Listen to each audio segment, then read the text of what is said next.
It's Hopalong Cassidy.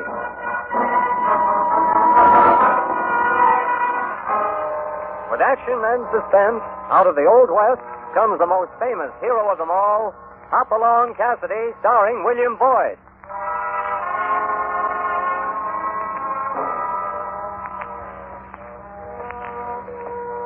The jingle of the silver spurs heralds that fabulous figure of the early West, Hopalong Cassidy. The same Hoppy you cheer in motion pictures with the same California you've laughed at 100 times in your local theater. These famous partners come riding into radio just as you've asked for them. William Boyd as Hopalong Cassidy and Andy Clyde as California. Our story tonight, The Mystery of Skull Valley.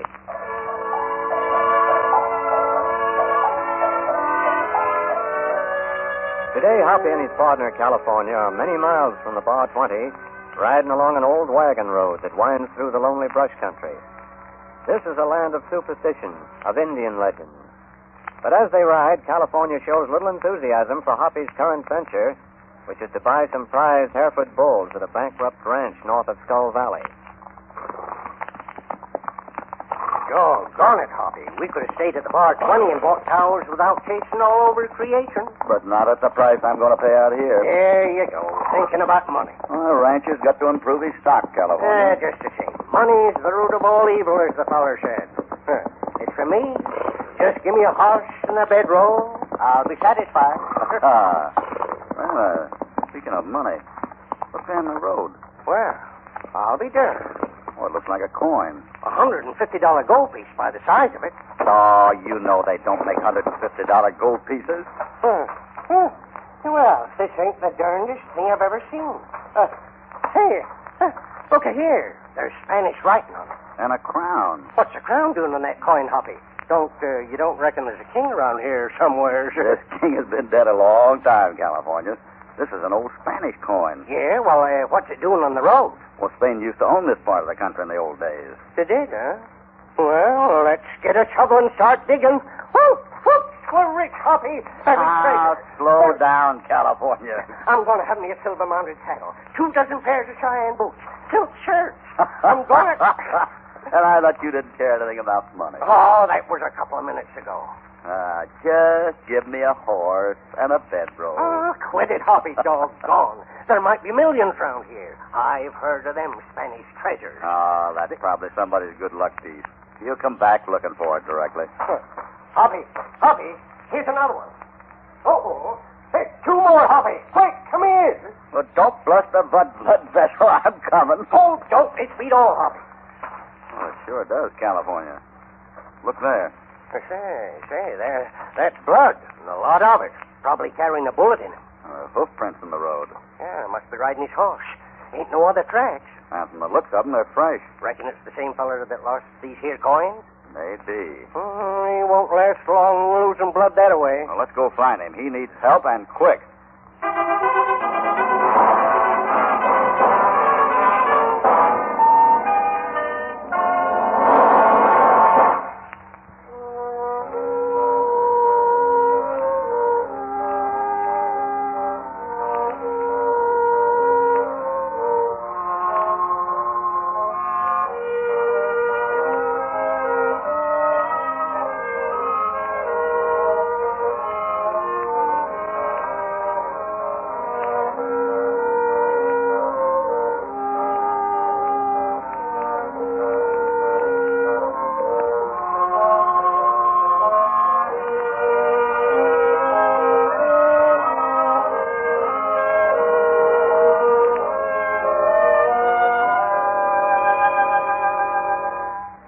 Now back to Hopalong Cassidy.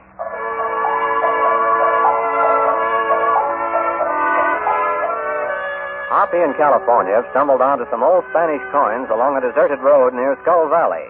But blood spots in the dust and fresh hoof prints lead Hoppy to believe that whoever lost those coins has been badly wounded. Right at the moment, they are on his trail.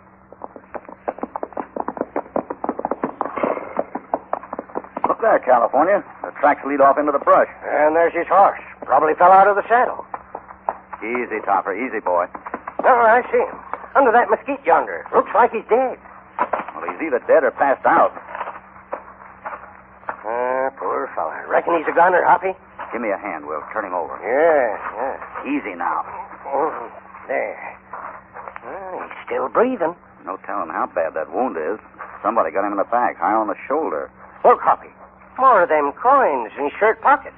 And the pocket's torn. No wonder he was losing his money. Where'd you figure he got them coins? That's what I aim to find out. Find this rock, California, quick. Oh, that's less than like to burn my whiskers. Doggone it. Why is anybody shooting the dust? I don't know, California. This brush wasn't so thick. Wait till I line my sights on that buzzard all. There they are on that ridge yonder. 2 of them. Maybe this will give them something to think about. You get them, Hoppy? No, they ducked behind those rocks. Well, you scared them off anyhow. Look at them ride. See, I'm gonna... Hold your fire, California. You'll only waste bullets. They're out of 6-gun range for this time. Yeah, I reckon you're right. Think they was the ones maybe that shot this poor fella? Wouldn't be at all surprised, California. One of them had a red beard. I'll remember that. Now we got to get this fella to a doctor. Rincon is just up the line a ways. Then we'll go looking for Mr. Redbeard.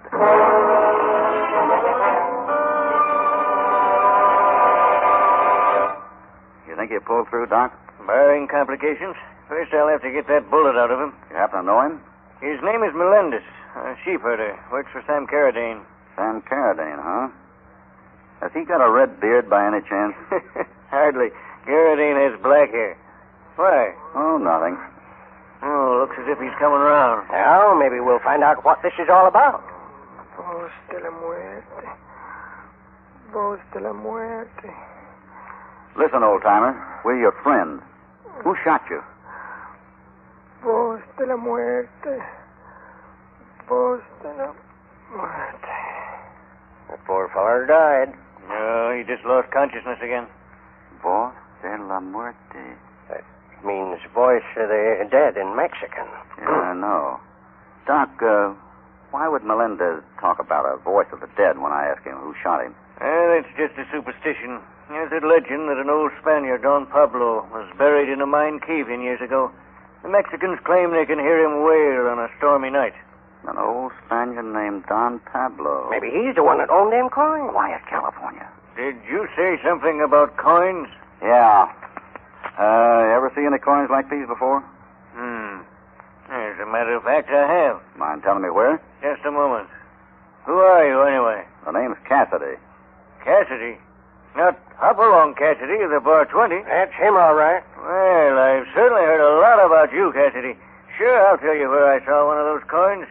Tom Travers had one last week. And who is Travers, Doc? An archaeologist. He came here with his sister about 3 weeks ago to put her around the Indian ruins. Where can I see him? Travers has been missing for several days. Maybe he found one of them Spanish treasures. Quiet, California. Yeah, any idea where Travers could be, Doc? Well, this is wild country, Cassidy. Hard to tell. I've tried to comfort his sister, but... His sister? I'd like to have a talk with her. Where can I find her? She and her brother are staying at the Carradine Hotel. Carradine again. He just bought the place. Made his money in sheep. I reckon I'll see what she has to say. I'll drop back to hear Melendez tell his story. Come on, California. Yes, sure. Take good care of Melendez, Doc. Somebody might want to silence him permanently.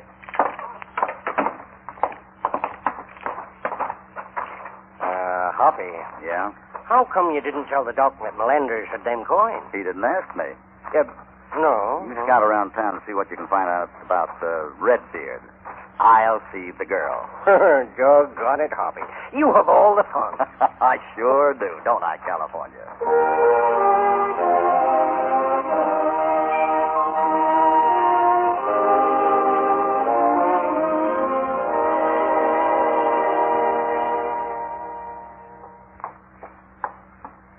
You wanted to see me?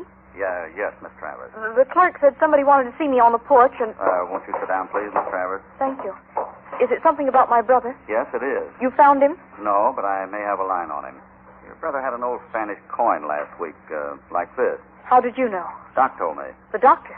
Oh, I guess Tom did confide in him to a certain extent. But where did you get this? A sheep herder named Melendez, my partner, and I found him with a bullet in his back. He's dead? No. Then he can talk. He must have gotten those from Tom. Maybe he killed him and stole... No, I don't think so. Then what do you think, Mr. Cassidy. Hopalong Cassidy. Hopalong Cassidy? That name is very familiar. I run the Bar 20 ranch south of here. And you want to help me find my brother? That's right, Miss Travers. But I don't quite understand what interest you should have. Well, let's just say I like people, especially people in trouble. Now, if you'll tell me what happened the last time you saw your brother. Well, it was 4 days ago. We were right here on this porch. I've really stumbled onto something this time, Linda. But, Tom, it's probably just an old coin that somebody dropped. Oh, I don't think so. And I'm going back to find more. Take someone with you. Don't go alone. Oh, this is something I have to keep to myself. But you showed this coin around town. Only to the doctor. And I trust him. He's interested in archaeology, too. Oh, Tom, when are you ever going to stop roaming around the country looking for old relics? Why don't you marry some nice girl and settle down? And the same goes for you, Linda. You want me to marry some nice girl? Oh, you know what I mean. Hey, how about Sam Carradine? Be serious, Tom. Now, when I come back, I'll have more money than we can ever spend in a lifetime. Please tell me where you're going. Well, here comes Carradine now. Don't let on what I've told you. Morning, Tom. Morning, Linda. Good morning, Good morning, Mr. Carradine. Carradine. Well, see, you're all set to ride again, Tom. Going after more of them Indian relics? Yes, just thought I'd putter around some more. Well, in case you don't get back before Saturday, I was wondering if I had your permission Permission for what? to ask Miss Linda to accompany me to the school dance. Why, I think it'd be a good idea. Hey, we'll all go, because I'll be back tomorrow night at the latest. All he would tell me, Mr. Cassidy. Well, maybe Sam Carradine could add a little to that. Is he around? I saw him ride out of town a while ago. He said he was going to his sheep ranch at Salt Creek. Thanks, Linda. And don't you worry. We'll find your brother. I hope you find him alive.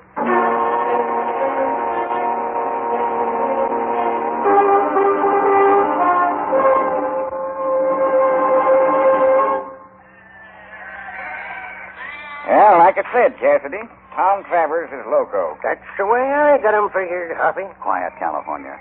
Carradine, just what makes you think Tom Travers is crazy? Why, any fella that'll go around with a shovel and dig up engine arrows and pottery and such junk has to be loco. Well, he seems to enjoy doing it. Well, every man to his own taste, I reckon. And him with such a pretty sister. Any idea what could have happened to him? Injuns, maybe. They don't like fellas prowling around their mountains. Yeah, maybe he fell off on his horse and busted his fool neck. That's rough country for a tenderfoot to be riding in. Carradine, have you tried to find him? Sure.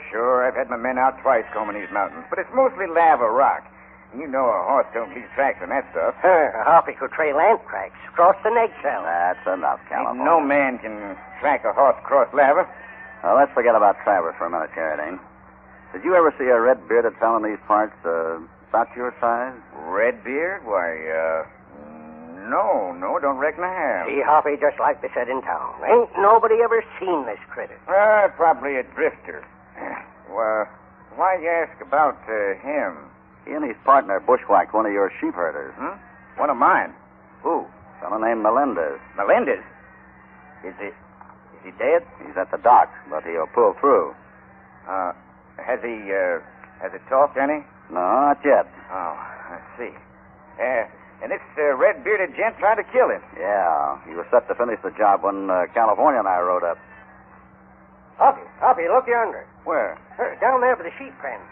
Well, that's him. What's the matter, Cassidy? It's our friend with a red beard. I spotted us, Hoppy. He's trying to get away. Come on, let's go after him, California. There's one feller I sure want to palaver with. I'll bring him down. We can get him, Carradine. Put that rifle down. I fixed him, Cassidy. He won't go around shooting anybody else. Doggone it. Carradine, you hadn't ought to use that rifle. Let me handle it, California. Well, looks like I got him dead center. And that looks like the end of Redbeard. Yeah, too bad. I only meant to wing him. Probably just a grub line rider looking for a handout. But he hadn't ought to try to run away. But, Hoppy, that doggone... Come on, California. Yeah, but just the same that... We'll see you in town, Carradine. Yeah. As soon as I bury this hombre, I'll be in. Carradine killed that fella deliberate. I know that. And why didn't you do something about it? We'll give Carradine enough rope, and maybe he'll build himself a hang noose.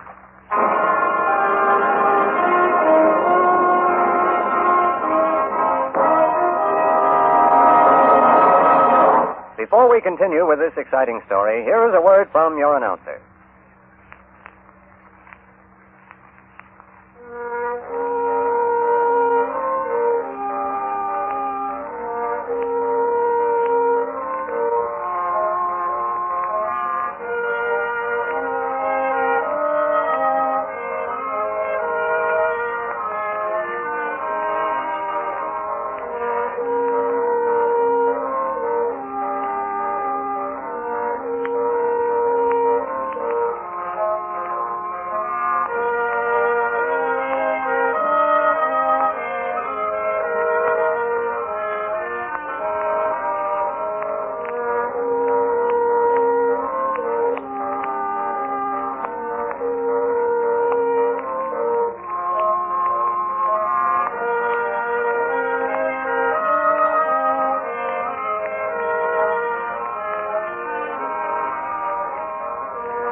Now back to our story.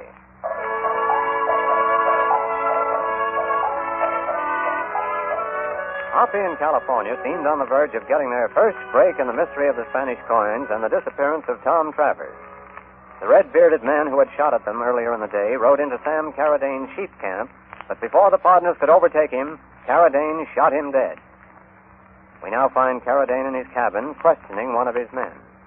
You wanted to see me, Carradine? I sure do. I'd have been out to your shack sooner, boss, but my horse threw a shoe. Is that all? Yeah.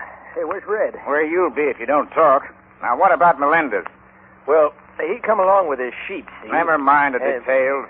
What happened? Well, me and Red was keeping an eye on Travers, like you said. Go on. We went up on the ridge looking for a deer we seen. Is that keeping an eye on Travers? I just figured on some fresh meat for tonight, boss. But while we was up there, we seen Melendez come by. I watched him through the glasses and seen him pick up some of them gold coins. How'd he find those? Well, doggone if I know, Carradine. He stuck them in his shirt pocket, and they lit out of there like the devil was after him with a scalping knife. Why didn't you stop him, you fool? So Red did try a long shot with a rifle and winged him, but by the time we got down off the ridge, he was gone. We tracked him, was about to finish the job when two hombres... Cassidy and his partner. Cassidy? You mean one of them fellas was Hopalong Cassidy? Yeah, as if I haven't got troubles enough. Don't you worry, Carradine. I seen Silby Gans. He just come back from the doc's office. Melendez is in bad shape, he says.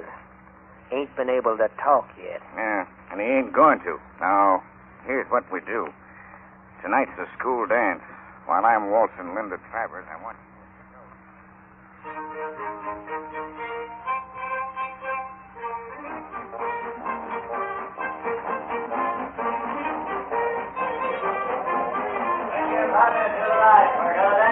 Well, how about dancing this one, Linda? We danced everyone, Mr. Carradine. Oh, now, can't you get used to calling me Sam? But I don't know you that well, Mr. Carradine. Well, you don't know that Cassidy fella either, but you call him Hoppy. Well, Patty, Speaking of the devil, here he comes now. Hello, Linda. Hello, Hoppy. Howdy, Carradine. Howdy. I have Pop to play a waltz next time. How about it? I'd love to, Hoppy. Well, here's my waltz. Mind stepping aside? No, I don't mind stepping aside. Carradine looks angry. Not half as mad as he's going to be. The trap's all set. Then you do think Carradine is behind this? By keeping my eye on him, I'll soon know. I felt he was evasive about Tom's disappearance. I have an idea you had the right feeling, Linda. Oh, I wish Tom had never found those old Spanish coins. But they may lead to a fortune. A man like Carradine would kill for a lot less. I'm so worried, Hoppy. Hoppy! Those shots! Sounded like shots. Hey, what happened, Cassidy? Those shots came from the doc's office, Carradine. Come on. Why would anyone be shooting at dogs? To keep someone from talking, maybe. Melendez, he's in there. Exactly, Linda. And let's hope he's still alive.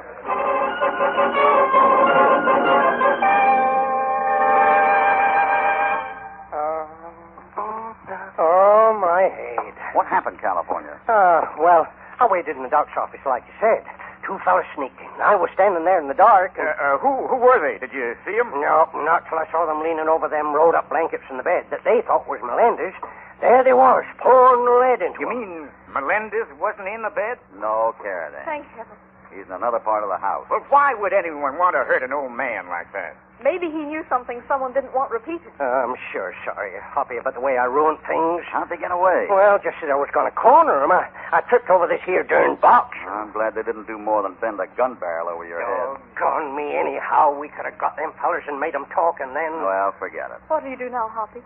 We'll make other plans, and they'll start with Carradine. Carradine? He's gone. I figured he would be. Hoppy. What's up, Doc? I was going to send for you just before the shooting. Melendez talked a little. What did he say? Oh, he kept muttering about the voce de muerte, voice of the dead. What else? Something about Valley of the Skull. Where's that? It's north of here, full of old mines that have petered out. They were first worked by the Spaniards. Wait a minute. What is it, When California? them two gunmen come into this room, I heard them say something about the Silver Queen mine. And the Silver Queen is in Skull Valley. That's where we're going, California. Please be careful, Hoppy. Don't worry about me. Doc, tell me how to reach this mine, and we'll be on our way.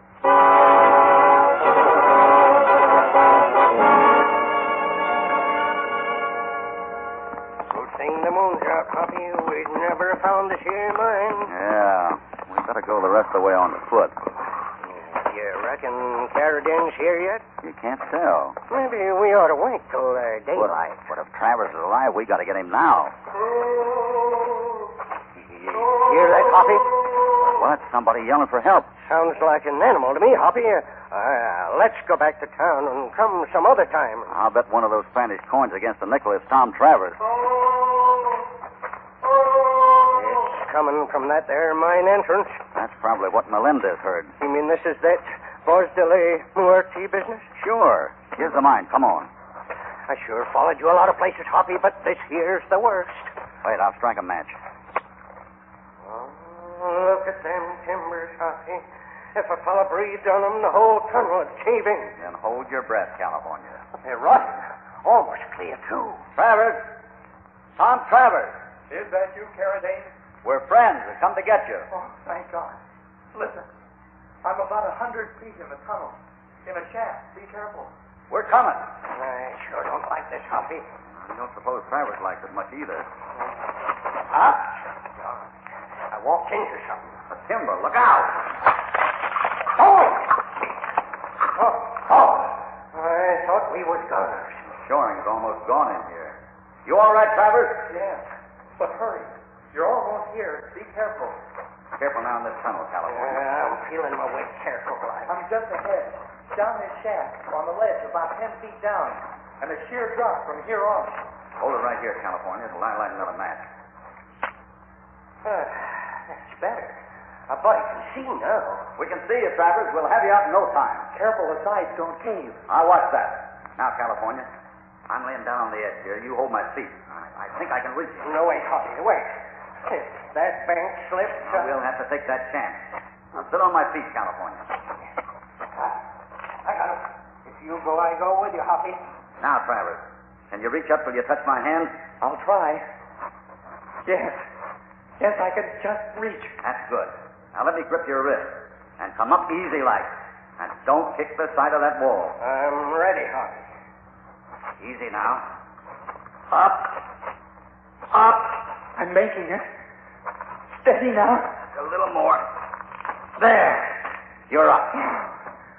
Oh, thank heavens for you. Carradine left me here to rot because I wouldn't tell him where the coins were. Good thing you didn't. I couldn't tell him. I only found a few old coins in a wine cask, probably left by some Spaniard who worked the claim. You think you can walk? I'll try. I haven't had any food or water. That Carradine ought to get a taste of the same medicine. He'll get worse. You came in the long way through that tunnel, same as I did, before I discovered this side tunnel. He's right, Hoppy. Brush has grown over it, but I can see moonlight. Well, then let's get out before we have visitors. You already got visitors, Cassidy, but you ain't going to enjoy their company. Carradine. Right. I followed you in here. Now we had you cornered in the dark, Cassidy. Try to get out of this. What do you intend to do, Carradine? I'm no fool, Cassidy. You ain't keeping me talking till help comes. I'm too smart for you. Get you out that side tunnel with Travers, California. But listen, I ain't budging with you left behind, Hoppy. Do as I ask, Hoppy. All right, go on, fast. I hear you whispering, Cassidy, and it won't get you nothing. There's 3 of us against you. Yeah, I know, but you can't shoot, Carradine. These old rotten timbers that cave in, and a vibration of a shot would do it. And I'll take that chance. I got it. You saw me kill Red. The whole mountain will be in on you, Carradine. All clear, California? Clear, hurry! Oh, no, you don't, Cassidy. Let him have it, Lark. He's right, boss. The shore is pretty rough. He's getting away. Shoot, you fool!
Now back to our story. You're all right, Hoppy? Yeah, I'm all right. But I'm afraid Carradine and his men wish they'd taken my advice. It was Carradine who did the shooting. Yeah, and he won't ever worry about Spanish gold anymore. Oh, but for you, I'd have been buried along with them. Hoppy, I don't even feel sorry for that Carradine. Greed like he had ain't good for a man. How you talk, California. Well, when you found those coins, you were going to buy a silver saddle, Cheyenne boots. You know darn well you wouldn't have had no use for me lolling in front of a barber shop with nothing but money. Then you changed your mind about being rich. Oh, sure have. But like I said before, I found them coins. Just give me a bedroll and a good horse. Is that all? And $1 every Saturday night for tobacco.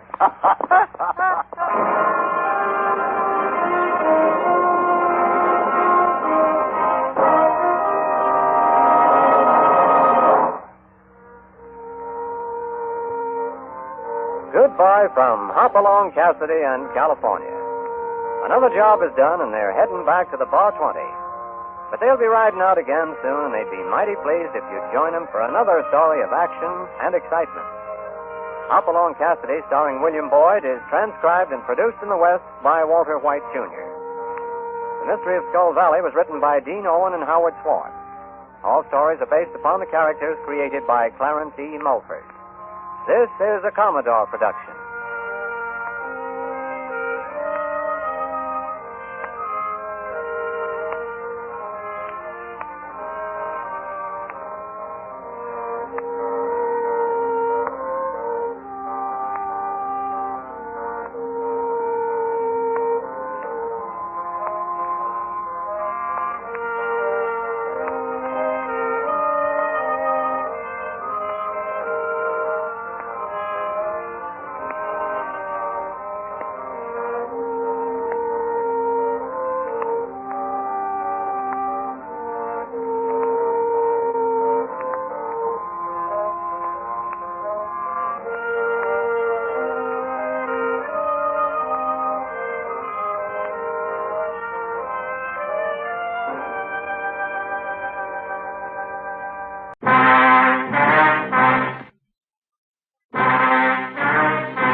The story you're about to hear is true.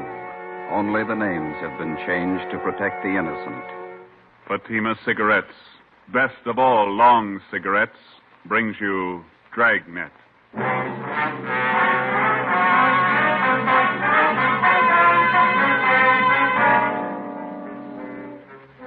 You're a detective sergeant. You're assigned to robbery detail. An elderly woman on her way to the bank has been robbed and beaten senseless. The suspects are cruel, ruthless. Your job, get 'em. If you want a long cigarette, smoke the best of all long cigarettes. Smoke extra mild Fatima. Yes, Fatima is the king-size cigarette which contains the finest Turkish and domestic tobaccos superbly blended to make it extra mild, to give Fatima a much different, much better flavor and aroma than any other long cigarette. That's why Fatima has more than doubled its smokers coast to coast. Enjoy extra mild Fatima yourself. Best of all long cigarettes. It's wise to smoke extra mild Fatima. It's wise to smoke extra mild Fatima.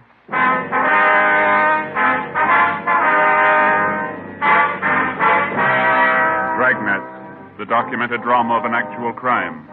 For the next 30 minutes, in cooperation with the Los Angeles Police Department, you will travel step by step on the side of the law through an actual case transcribed from official police files. From beginning to end, from crime to punishment, Dragnet is the story of your police force in action. It was Saturday, August 9th. It was hot in Los Angeles. We were working the day watch out of robbery detail. My partner's Ben Romero. The boss is Ed Walker, captain of robbery. My name's Friday. It was 10:14 a.m. when I got to room 27A, robbery detail. Hi. Hi. Hello, Joe. Hi, Win. How is he? Won't know for a while. What'd the vet say? Thinks the dog picked up some kind of poisoned food. Oh, it's too bad. Sure hot. You got a penny? Yeah. Yeah, there you are. Thank you.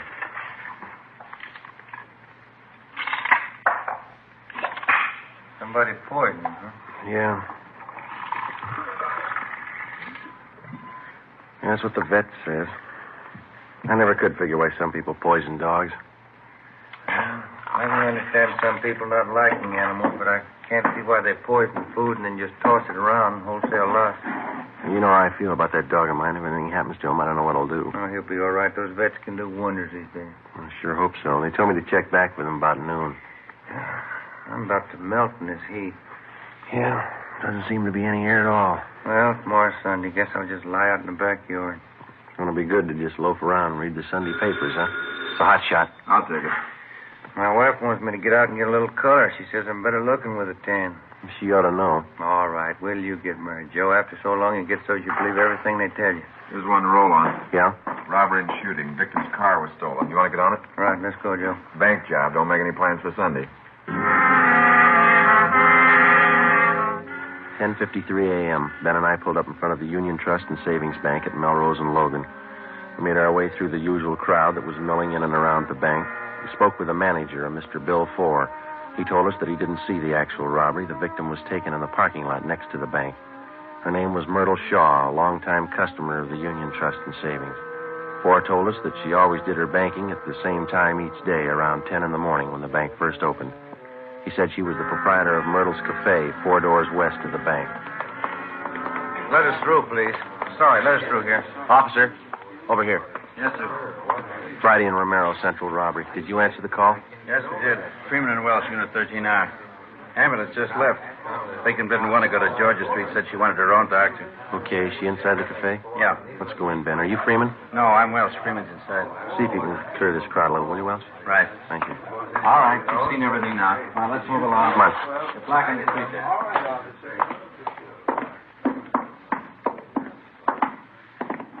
There she is, over in the last booth. Freeman? Yes, sir. Friday and Romero, central robbery. Is this the victim? Yes, that's right. Her name's Myrtle Shaw. Miss Shaw? Yes, that's right. My name's Romero. This is Sergeant Friday. We're from Robbery Division downtown. You men detectives? Yes, ma'am. We'd like to ask you a few questions. Yes, all right. I hope you can catch the man that did this. Well, we're going to do all we can. It's a little hard for me to talk. My face is so swollen. I heard something terrible. What happened? One of them struck me, Yes, ma'am, we know that. Do you want to tell us how it happened?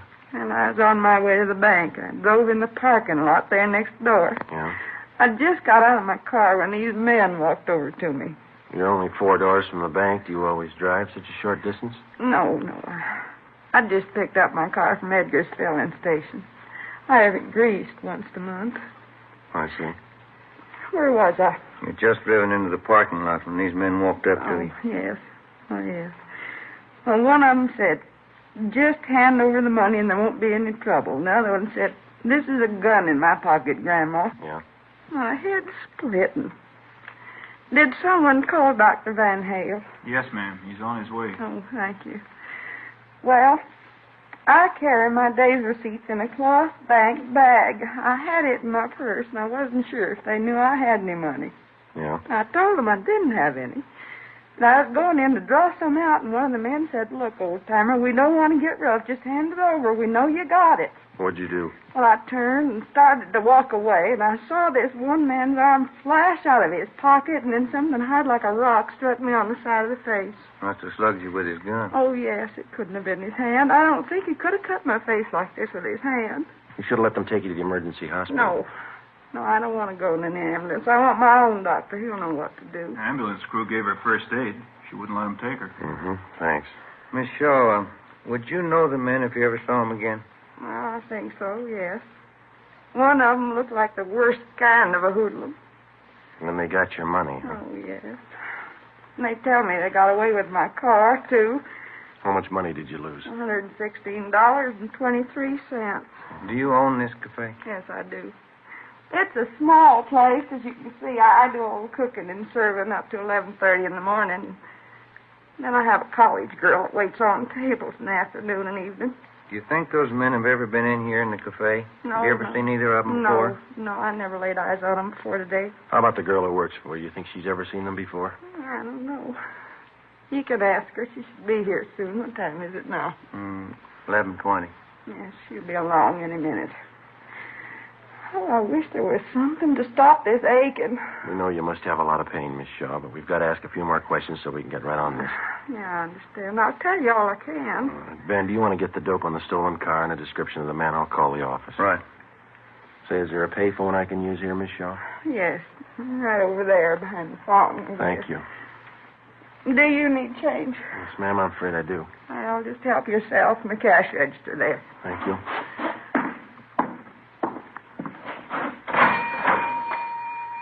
I put in a dime, taking out 2 nickels. Oh, well, now that wasn't necessary, young man. You didn't have to tell me. Well, I know, but we don't like to open other people's cash registers. You're a police officer, aren't you? Yes, ma'am. I trust you. That seems to be the reason a lot of people don't. I called the office, and as fast as Ben repeated the information, I phoned it in. The detailed information was broadcast to all units. The stolen car was a 1946 green Ford sedan, license number 1X-ray 1898. All units were instructed to be on the lookout for the car, and if found abandoned, to notify robbery detail immediately and keep the car under surveillance until we arrived. I called in a description of the suspects and the fact that the money was taken in a cloth bag stamped Union Trust and Savings. Myrtle Shaw's doctor arrived, and she was ordered to bed for rest and treatment. Ben and I interrogated all the possible witnesses in the parking lot, and we found only one man who saw the actual robbery. His story compared to that of Miss Shaw's, but he could add nothing more. We talked with a young college student who worked in the restaurant. She didn't think she'd ever seen the men in question. We drove back to the city hall and went to the stats office. They made a run for us on the descriptions and M.O. that we had, and we pulled the packages of all possible suspects that the machine sorted out. We narrowed and sifted the 24 possibles down to 12. We took the mug shots out and showed them to the victim and the one witness. They could not identify any of them as the 2 men in the holdup. 2:35 p.m. Saturday. We started to canvass the neighborhood, door to door. That takes care of Logan Street for 1 block, both sides. Want to start here on Melrose? Okay. Let's try this drugstore. I'm on fire. Paper says it's supposed to hit 99 today. I believe it. Come on. Yes, sir? Police officers. We're looking for a couple of men. Here's the descriptions. I wonder if you'd read this and tell us if you ever seen them. Yes, sir. We got time to have a coat. No, we better not. It's getting late. No, I'm afraid I've never seen anybody who answers either one of these descriptions. You sure? Yeah, quite sure. Thank you. I'll have to have that back. Oh. Let's go.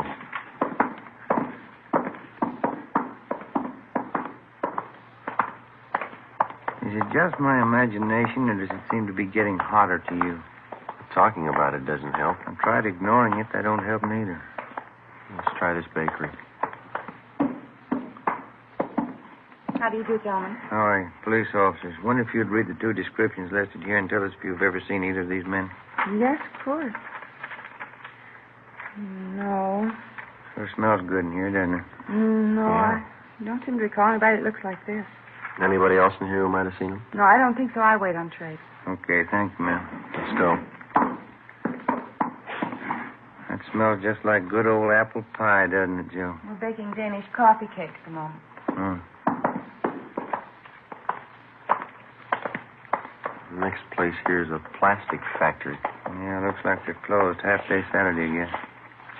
Somebody in there cleaning up. Guess he didn't hear me. Oh, here he comes. Yeah. A lot of money in this plastics business. Mm-hmm. Really came into its own during the war, didn't it? Oh, yeah. The plant's closed Saturday afternoon. Police officers. Wonder if you'd look this paper over and tell us if you may have seen 2 men answering these descriptions. All right. I have to put my glasses on. Yes, sir. There now. I don't need them for sweeping, just reading. All right, here you are. Mm-hmm. What do you think? What was that? I said, what do you think? Have you seen him? Well, I don't know. What do you mean? I'm not sure yet. Hmm? I'm not sure. I may have seen one of them. How about the other one? That's what I mean. Yeah. I don't know about the other one. But you do remember seeing one of them? I might have seen both of them. But you're not sure. I don't know.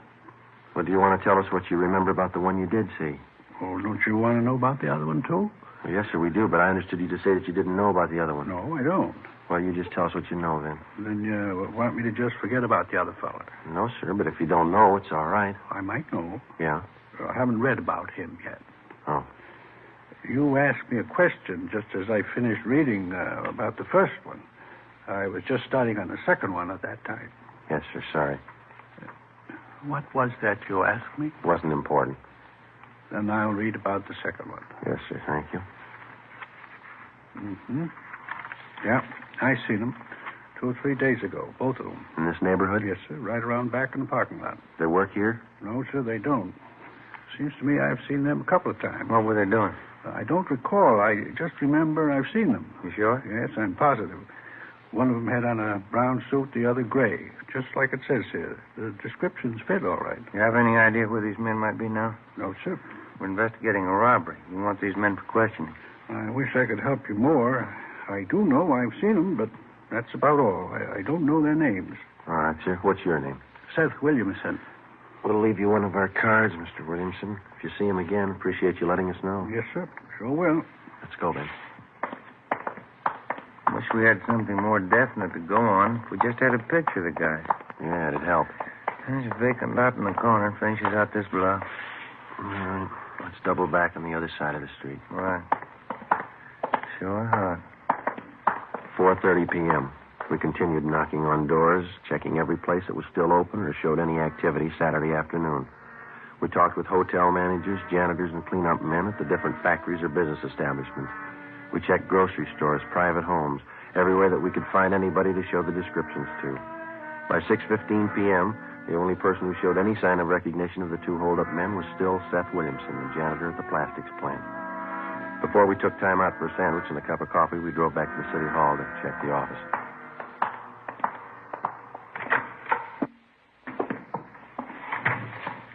Hi, Friday. What do you say, Marty? A couple messages for you here. Thanks. What's the matter with you, Romero? I'm dehydrated. That sun almost fried me. Oh, Joe, that one call there from your mother said tell you your dog's out of danger. Oh, that's fine. Called in around 2, huh? Yeah. That other one's from some guy who says he wants to talk to you right away. Been calling in since about 3 this afternoon. Seth Williamson, eh? Called 4 times. Yeah. Said tell you he'd wait at that number there till he heard from you. I'll call him right now. Been hot downtown, Marty? Pretty warm, yeah. Any kickback on that stolen car? No, not yet. Benson Plastics. This is Sergeant Friday, Police Department. Oh, yes, I'm glad you called me back. I think I've got a little more information for you. Yeah? Those 2 fellas you were looking for, did you find them? No, not yet. Well, I just remembered what they were doing out back there in the parking lot. Yeah? They were taking pictures Of what? of the 2 girls that was with them. I remember now. There were 2 young women with them. One was a blonde, and the other I don't recall. How were they dressed? The blonde had on a white shirt of some kind and a black dress. That's all I can tell you for sure. Who was taking the pictures? First the fellas took the girls' picture, and then the girls took snapshots of the fellas. Thank you very much, Mr. Williamson. Oh, it'll help you. Yes, sir, it will. Goodbye. Goodbye. What do you got? They've had their pictures taken. Yeah? Let's find the prints.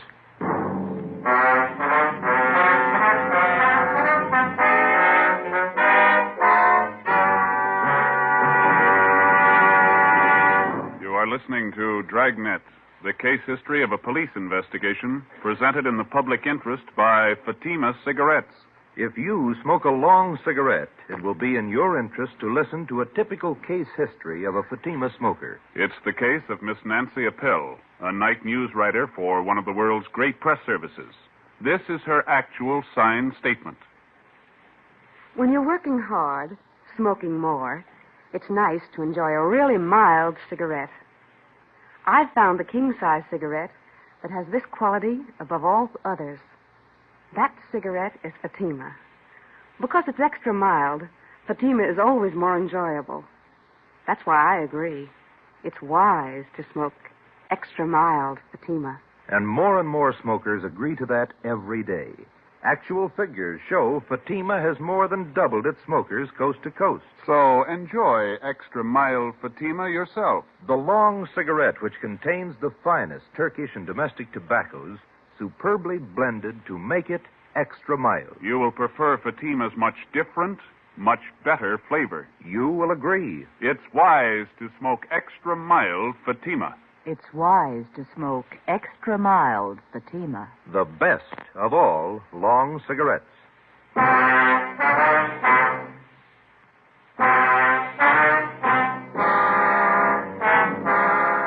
Ben and I figured if we could possibly turn up the photographs that had been taken, we'd have something more definite to go on. We still had a lot of doubts. Maybe the janitor, Seth Williamson, was wrong. Maybe there were no pictures.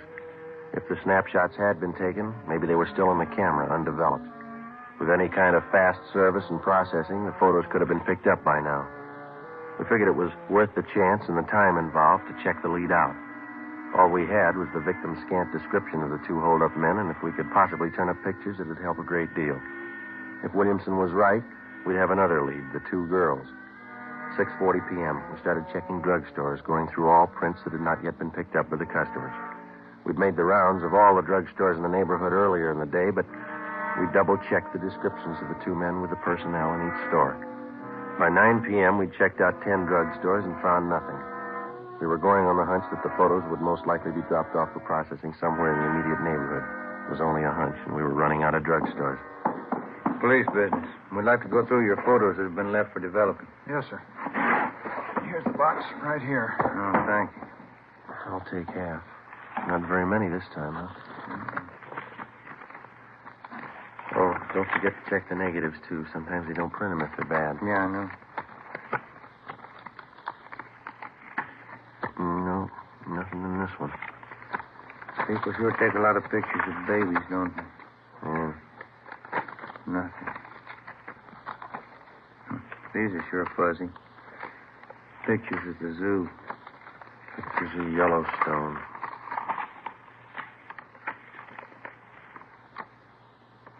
Ben. Yeah? Pay dirt, maybe. Let me see. Two guys.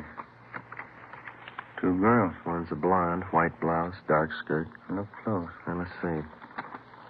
Left by a Marion Lang, 223 East Bexel. Well, Claire. Yes, sir? You want to double-check us on this envelope? Yes, sir. This date and time right here, 3:30 p.m., August 6th. Yes, that's correct. That's when the films were left for processing. 3 days before the robbery. Did you ever see this woman in the picture before? Let me see. This Oh, one? yes. Yeah. She comes in here quite often. Miss Lang is her name. How about these men or this other girl here? No, I've never seen them. When were these prints supposed to be picked up? I waited on her. She told me she'd pick them up Friday, yesterday. Well, we'll have to take these photos along with us. They'll be returned. All right, sir. How will I explain this to Miss Lang? If this is the right address, you won't have to. Before we left, we called the office and had a stakeout placed on the drugstore in case Marion Lang tried to pick up the photos. We checked the address she gave on the envelope, 223 East Bixel. It was a small apartment building near the corner. The manager told us that Marion Lang had moved out the morning of August 9th, the day of the robbery. She left no forwarding address. The manager knew nothing of the other girl or the men in the photos. We checked with Myrtle Shaw, the victim. She positively identified the two men as the ones who robbed and slugged her. She knew nothing of the two girls. Hadn't seen them before. We put out a warrant on Marion Lang and gave the photos to Lieutenant Frank Cunningham in the Record Bureau. Monday morning, August 11th. Morning, Frank. Hello, boy. Any record on the guys? Nothing we could find, no. I'm having copies sent out right now. Kind of thought maybe if we came up with pictures, we'd be halfway home. Maybe we are. How do you mean? I had Tony make some blow-ups from the negatives. They're full of grain. Probably taken with a cheap box camera of some kind, but it might help. What'd you find? I just checked the enlargements. They're still in the wash, but I think we got something. Let's go over the photocopy. All right.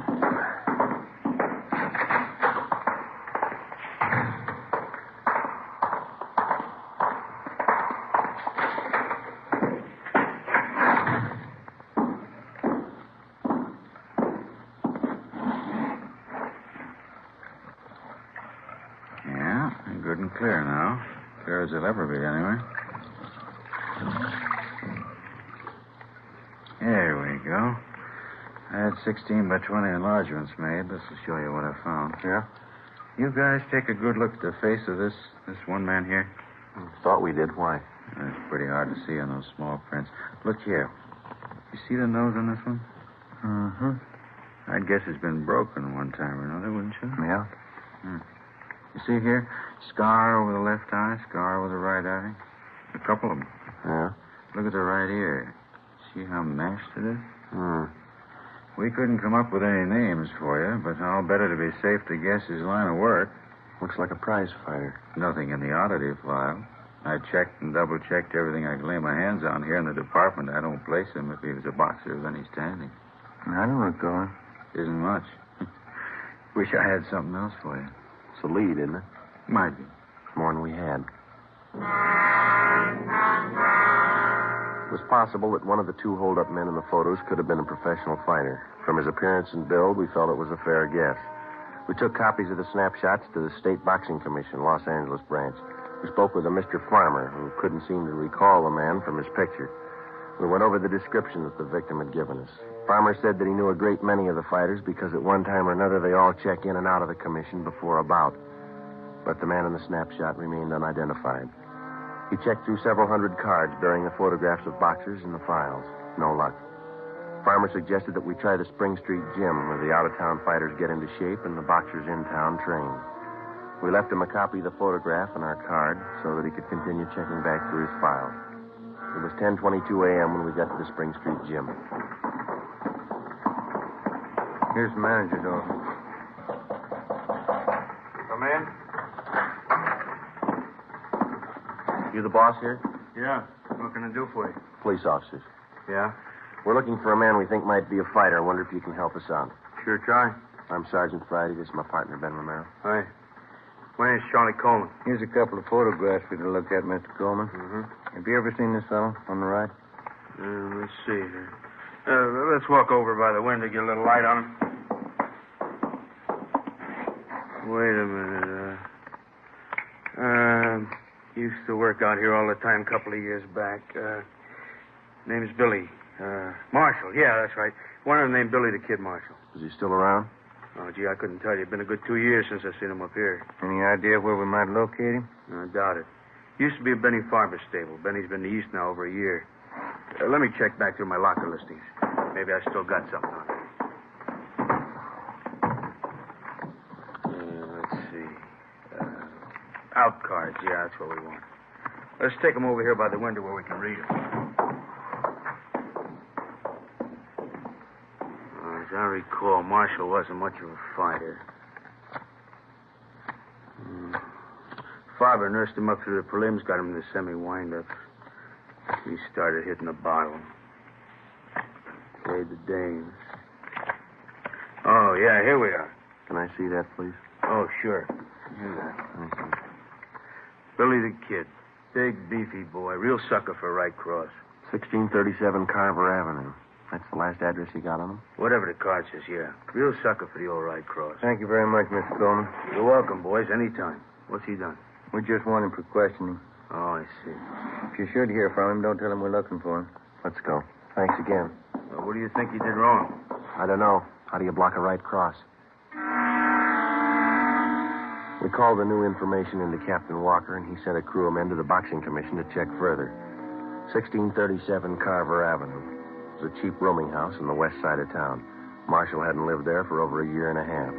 The landlady gave us a forwarding address. The next place hadn't seen him for a year. We kept checking and rechecking, going from one end of town to the other.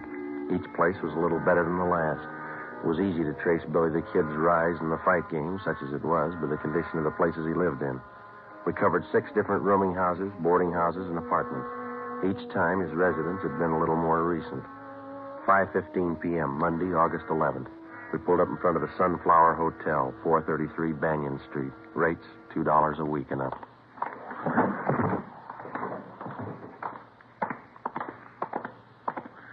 Nobody at the desk. I'll ring the bell. How do you do? Police officers. Have you got a Billy Marshall registered here? No, no one by that name here. You take a look at this picture. Either one of these men live here? Oh, sure. That's Tom Green and George Martin, room 9. They in now? I could buzz their room and see. No, never mind. Room 9, you said. Yes, sir, that's right. Let's go.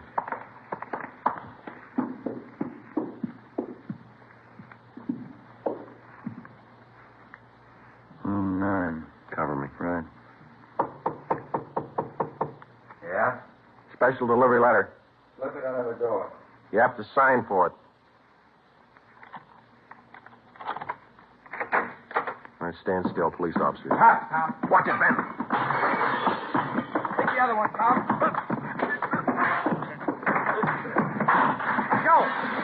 Joe, look out. All right, hold it right there, Marshal. Get over there against the wall. You, get up. Go over there with him. Move. Give me a hand, Joe. I'll help you up. You all right? Yeah, I'm okay. Oh, yes, Joe. Looks like his picture fits the description. Except for one thing. Yeah? He's no sucker for a right cross. The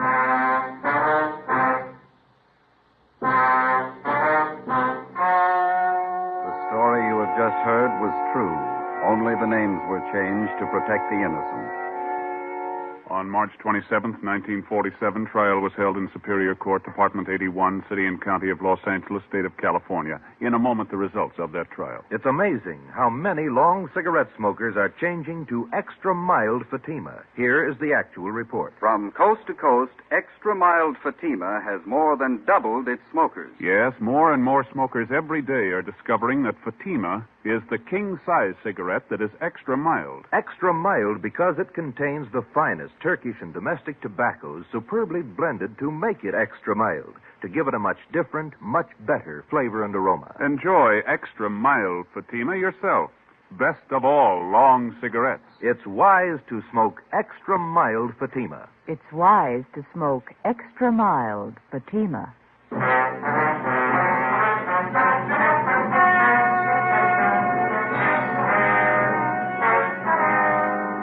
Both William Marshall and his accomplice were found guilty of armed robbery and grand theft auto and are now serving their terms as prescribed by law.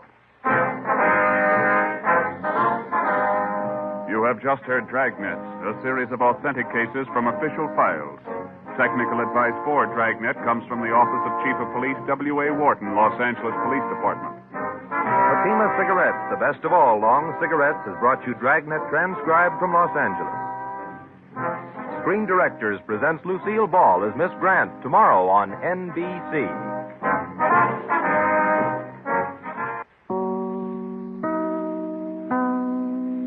As long as these problems are not solved, so long as ignorance and poverty remain on earth, these words cannot be useless. These words open the second of 7 broadcasts based on Victor Hugo's unforgettable work, Les Miserables. WOR and the Mutual Network present Orson Welles, distinguished young author, actor, and director, in an adaptation of this novel which he has made especially for radio. Mr. Welles plays the role of Jean Valjean, and he is also heard reading from the book itself as he binds together the dramatic action. Each broadcast unfolds a moving chapter in the progress of Valjean. Last week, we pictured the meeting of Jean Valjean with the bishop and the regeneration of his tormented soul. Les Miserables, Part 2, the episode which is called Javert.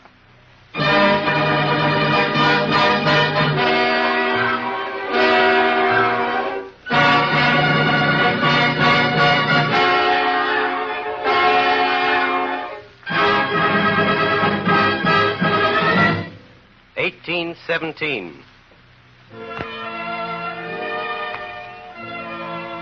Napoleon was at St. Helena.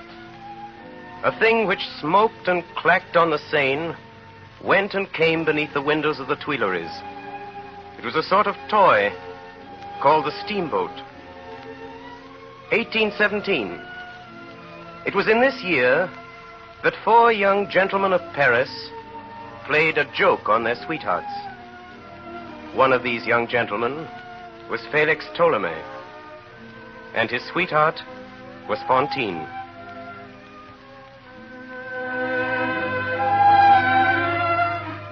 Excuse me, please, ladies. Yes? What is it? It's something your gentleman left for you. Well, there's no address. See what's written on it, Fantine. It says, "This is the surprise." Oh, what's inside? Just a moment. Sweethearts, at the moment when you read this, 4 mettlesome horses will be bearing us back to our mammas and papas. We are returning to society to duty and to order on a full trot at the rate of 3 leagues an hour. Mourn for us rapidly and replace us speedily. Adieu. Signed, Blancheville, Famille Listollet, and Felix Ptolemy. P.S. The dinner is paid for.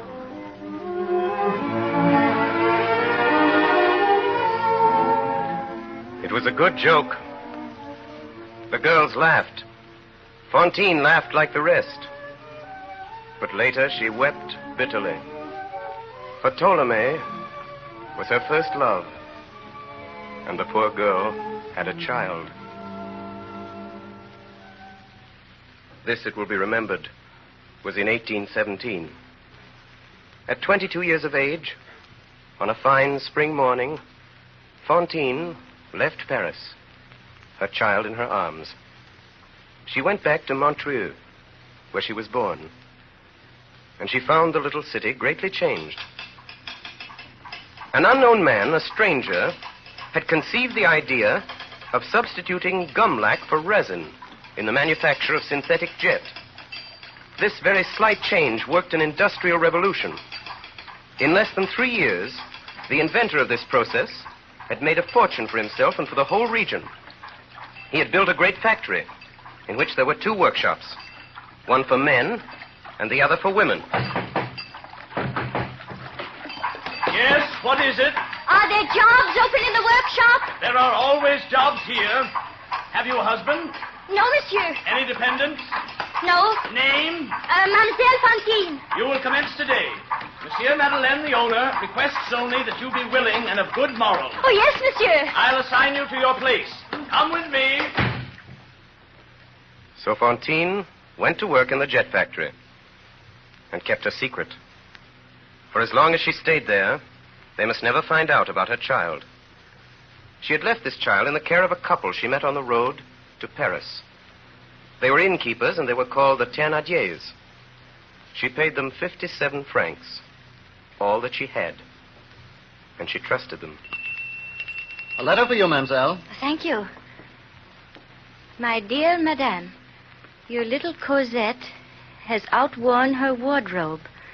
It will be impossible for us to keep Cosette with us any longer for less than 12 francs per week, payable in advance. Sincerely, Thénardier. They had pawned the child's wardrobe. Who were these Thénardiers? The woman was a brute, and the man was a blackguard. But Fantine knew nothing of this, and she sent them the money. The child's clothes being gone, they dressed her in rags.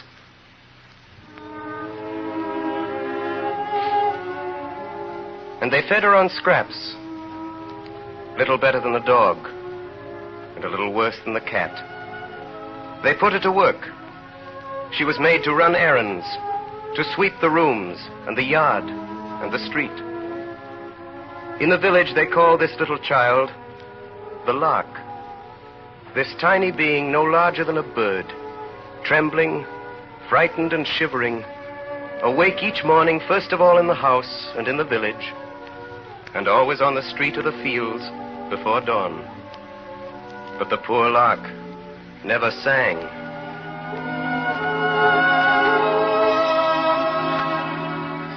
Fantine took a small room and furnished it on the credit of her future labor.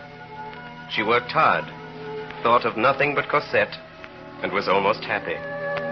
Not being able to say she was married, she took care not to speak of her child. But the women began to whisper in the workshop, and Fantine was watched. More than a few were jealous of her fine teeth and her golden hair. Fantine! Fantine! Oh, yes, monsieur. You have been with us in this establishment for over a year. Here are 50 francs. 50 francs? They are donated by your employer, Monsieur Madeleine. They will cover your expenses. I must ask you to seek employment elsewhere. Elsewhere? What do you mean? Mademoiselle, the existence of your child has been revealed to us. Good day, mademoiselle. Fantine offered herself as a servant, but nobody wanted her. She began to make coarse shirts for the soldiers. For 12 sous, she sewed 17 hours a day. But her creditors gave her no rest.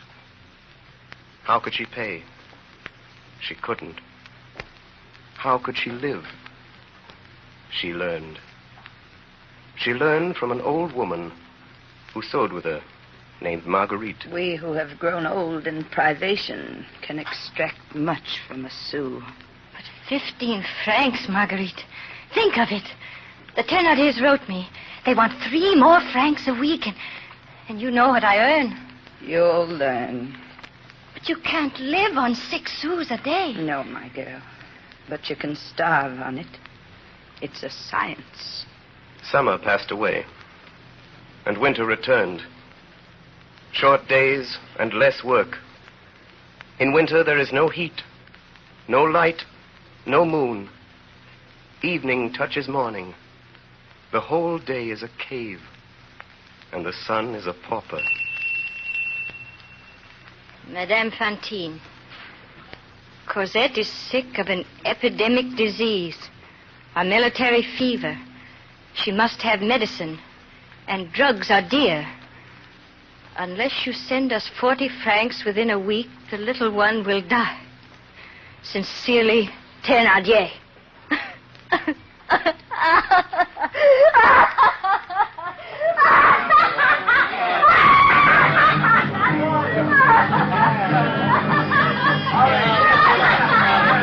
Wrongs and unwins, notions and sense, the secrets of the Orient. Ladies and gentlemen, I offer during my brief stay in this beautiful city the 7 wonders of the world. No ear is so great but I own its remedy. Heartaches and toothaches, the elixir of life, the powder of love, the pill against pain. If your teeth hurt you, I will pull them out. Would you look beautiful, I will put them in. I have whole sets of teeth complete for your pleasure. Pearly teeth. Teeth for any mouth. Ah, you there. You girl who is laughing there. You have pretty teeth. Sell me your 2 incisors, and I'll give you a gold Napoleon for each of them. What's that? What are incisors? Incisors, young lady, are the front teeth in the head. The 2 pretty upper ones. Oh. Consider my beauty. 2 gold Napoleons, 40 francs. How much good will they do you? If you've got the courage for it, come this evening to the inn, and you will find me there. Oh, no. Hold on, don't run away. Hold on. Come back.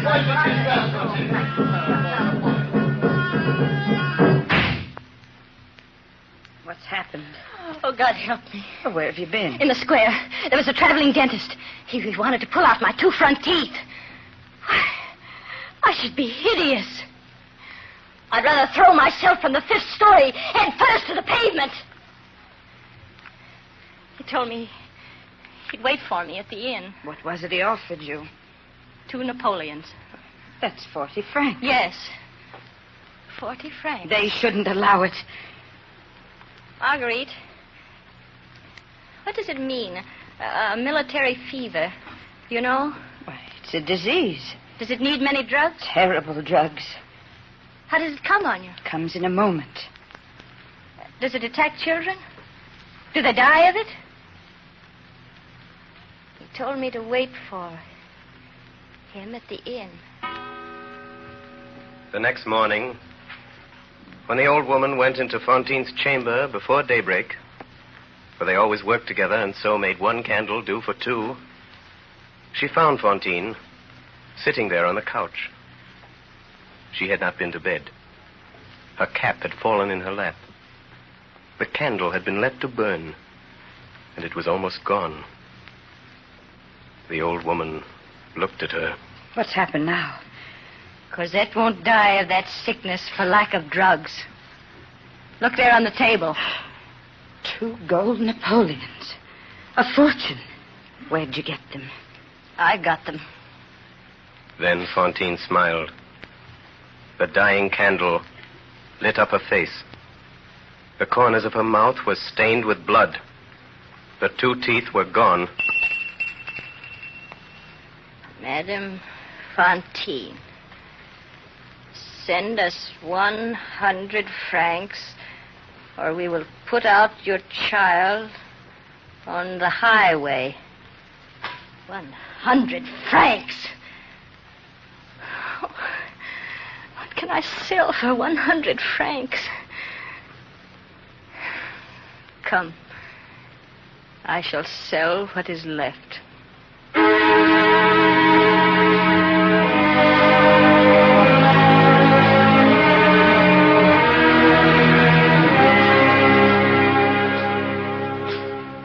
What is the history of France? It is society buying a slave. From whom? From misery. A soul for a bit of bread. Alas, what are these destinies? Why are they so? He knows that sees all the shadow. He is alone. His name is God.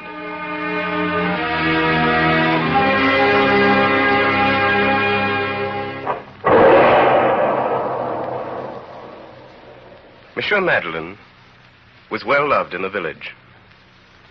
But sometimes, when he passed along the street, calm, affectionate, followed by the benedictions of all, it happened that a tall man, wearing a flat hat and an iron gray coat, and armed with a stout cane, would turn round abruptly and follow him with his eyes until he disappeared. This man was one of the police. His name was Javert. The peasants of Asturias believe that in every litter of wolves there is one dog which is killed by the mother, lest on growing it should devour the others. Give a human face to this dog son of a wolf, and you will have Javert. This man laughed rarely and terribly, and around his nose there was a wrinkle as broad and wild as the muzzle of a fallow deer. His whole person expressed the spy and the informer. Javert was an eye, always fixed upon Madeleine.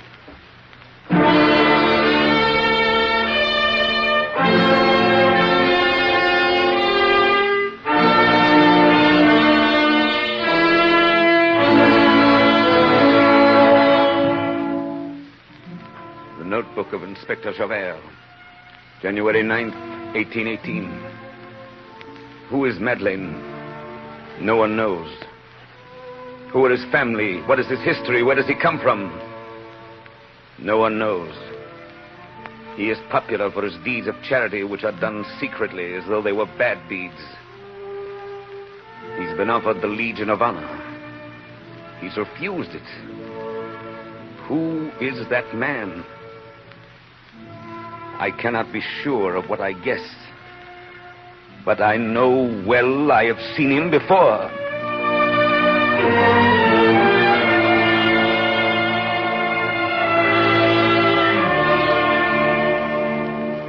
April 10th, 1820. Madeleine is in mourning for a certain Bishop of D. I watch him carefully. His speech is more mannerly, and his accent more refined than it was when I first came to the city. He walks strangely, with one foot dragging. He knows I am watching him.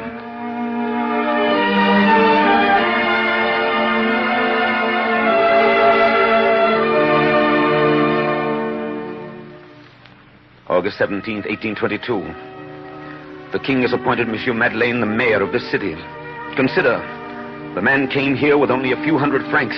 He is now a millionaire. This is a sudden rise. I have now learned the circumstances of his arrival into this place.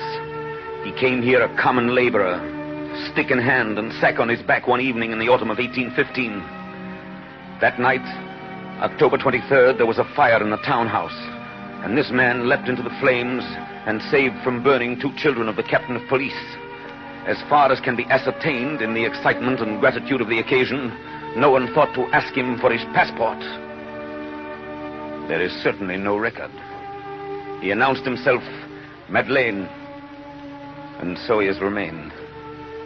I have made inquiries in Paris, and there are interesting circumstances relative to October 1815.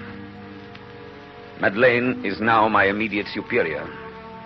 Police routine brings me into contact with this man. He's well loved, but I am not deluded. I am still vigilant. I know that face. That year, there occurred 2 events on the streets of Montreuil, which, while insignificant in themselves, made a profound impression on the mind of Inspector Javert. The first was a common street accident. Help! Help! Inspector, can't we do something? Somebody move this! Monsieur, before it's too late! One moment, monsieur. How did it happen? The old man, the horse slipped, the car turned over on him. He's bitten under the wheel. It's crushing his ribs. Get a jack! Has anybody a jack? God help me! God help me! Get a jack! They're gone for one. That wagon is sinking lower every minute. It can't be helped, sir. The wheel is killing me. Citizens! Listen to me. There is one chance. There's just room enough for one man to crawl in under that wagon. In half a minute, it'll be too late. Oh! Citizens, there is no time to lose. What can you do? What can you do, Inspector? If a man can get under that wheel, there may be hope for you. If a man can get under that wheel and lift it with his back, we may save you. Is there a man who can do it? Who has faith and courage? 5 louis d'or for the man who will try it. 10 louis d'or. 10 louis d'or. He must be a terrible man who can raise a wagon like that on his back. My ribs are breaking a jack. Anything. Oh! Let me by! Let me by! Let me by, citizens. Is he going to do it? Don't do it. Come back! You'll be killed! Stop him, somebody! Stop him! Monsieur, it is too late. Let me by, Inspector. As you wish, monsieur. No! No, go away! Don't come under here. It's too late. He's under the car! Come away! Get out while you can! It's sinking! Get out! It's sinking! He's got there himself. They'll both be killed. Push! Push!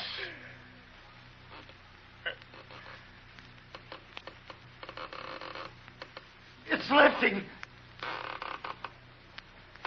Push! Push! Push!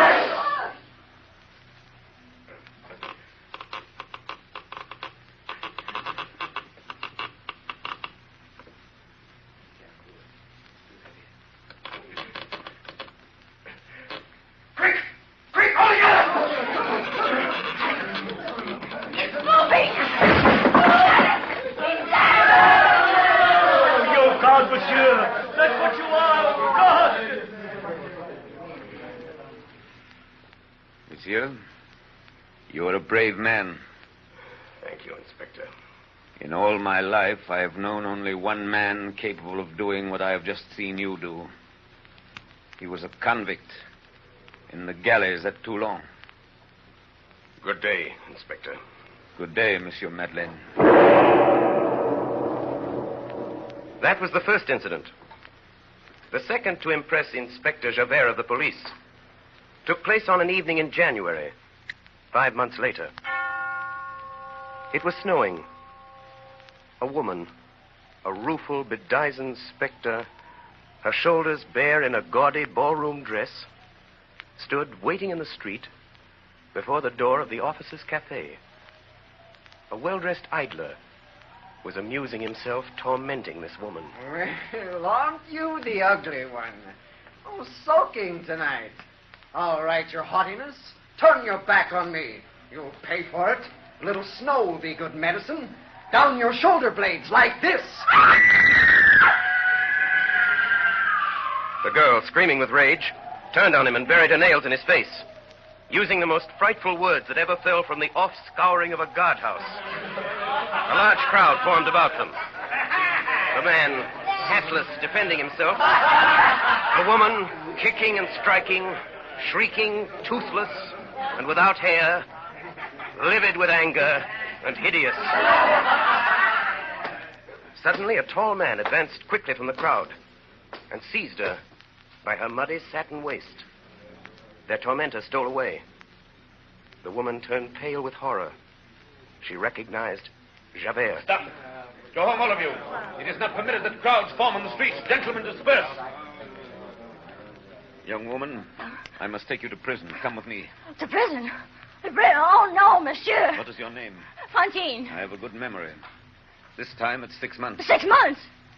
6 months in prison? Oh, no. No, I must earn money. I still owe 100 francs for the 10 odd years. I must ask you not to cause a disturbance. Oh, Monsieur Javert, please. I swear to you by the good God, I was not in the wrong. Have they the right to throw snow down our backs? He said you're ugly. You've no teeth. I know I've no teeth, but I didn't do anything. No, what of his hat in the snow?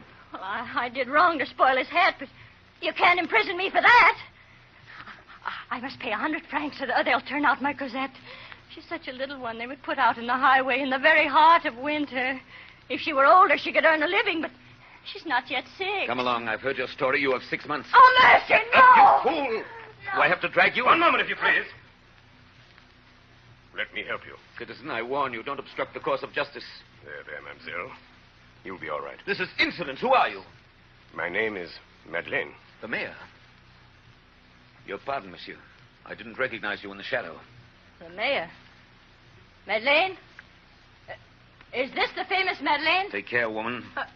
Monsieur Javert, think of it. This mayor, he's the cause of it all. He turned me away from his factory on account of some stories they told about me in the workshop. Stories about me, lies. You see how it happens? He did this to me. I'm sorry, monsieur. This will add to her sentence. That's all right, Inspector. Set the woman at liberty. What did you say, monsieur? Set the woman at liberty. At liberty? What? You mean I can go? I'm free? I don't understand. Who said that? It wasn't the mayor. It couldn't be. Was it you, Monsieur Javert? You forgiven me? I did stamp on the gentleman's hat, but he spoiled my whole dress in the snow. We women, we have only one dress for the evening. Mademoiselle, how much did you say that you owed? I said nothing to you. You came here to scare me. I'm not scared of you. I'm scared of Javert. Oh, good, Monsieur Javert. You're just. I won't do it again. They can do anything they like to me, but I won't stir. Only tonight it hurt me. I'm not very well. I cough. There's something in my chest that burns. Hey, stop. Hey, give me a hand. Now, don't be afraid to feel how hot it is. Let go, woman. You're drunk. Officers! The inspector says you must release me. I'm going. Sergeant, detain this woman. Who told you to let her go? I did, Inspector. Your Honor, that cannot be done. And why not? This woman has insulted a citizen. I have learned the circumstances. It was the citizen who did wrong. She has also insulted the mayor. I can do what I please about that. Your pardon, monsieur, but you cannot. The insult does not rest with you. It rests with justice. Inspector, the highest justice is conscience. I have heard this woman. Content yourself with obeying. I obey my duty, monsieur. I am sorry to resist the matter you speak of belongs to the municipal police. But, monsieur... I refer you, if necessary, to Article 81 of the law of December 19th, 1799, on the subject of legal imprisonment. You're well acquainted with the criminal code, monsieur, but if you will permit... You may go, Inspector. However, monsieur... You may go, Inspector. Yes, monsieur. Sergeant. Come, mademoiselle. It is cold. I don't understand. Monsieur Javert has gone. Yes. Yes, he's gone. Don't be frightened. I'm sorry. I didn't know all your story. I never knew you'd left my workshop. I'll make it up to you now. Make it up to me? Yes, Fantine. And don't cry. I'll take care of your debts. But my daughter, my Cosette. You shall go to her, and she shall come to live with you. You mean that, Monsieur Madeleine? You swear it? On my word of honor. Oh, Monsieur. I am not a bad woman. Listen to me, Fantine. If all you say is true, and I do not doubt it, you have never ceased to be virtuous and holy before God. That same night, Javert wrote a letter to the Prefet of Police, Paris. Monsieur, I wish to report that suspicions long entertained by me have at last been confirmed. A certain face has always been familiar to me. Tonight, I placed it. I have further conclusive evidence. Monsieur Madeleine, the mayor of Montreuil, is wanted by the police for robbery. He is a second offender, being an ex-convict. He is the old galley slave, Jean Valjean. Signed by the Inspector of Police, Javert.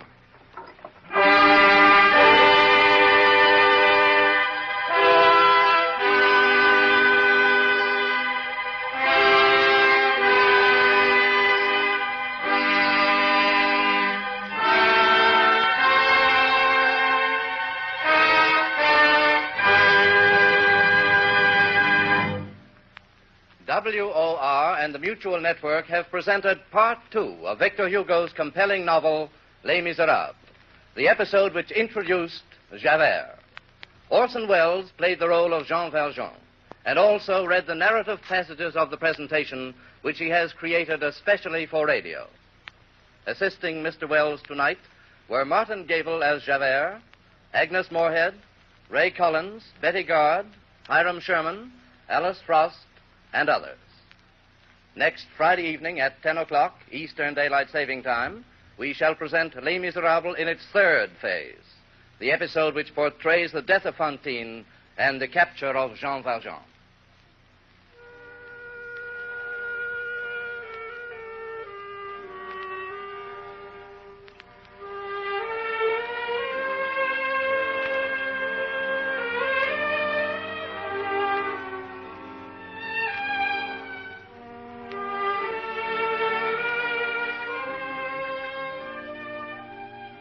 This is the Coast to Coast network of the Mutual Broadcasting System.